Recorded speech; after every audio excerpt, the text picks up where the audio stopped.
Hei! Jotta juoksuun saadaan ryhtiä ja askelpituutta, on lantiohallinnan ja liikkuvuuden oltava kunnossa.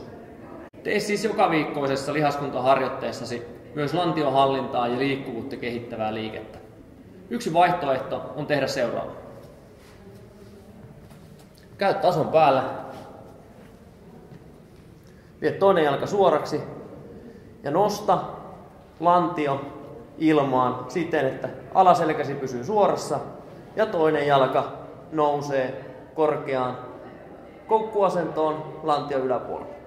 Laske hitaasti ja toista liike uudestaan. Tarkkaile koko ajan alaselkää, jotta suurta notkoa ei pääse syntymään.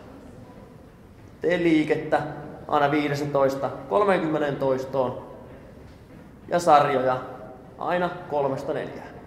Voit käyttää myös puntopalloa hyväksi tai jumppapalloa ja saat siten lisää tehoa harjoitukseen.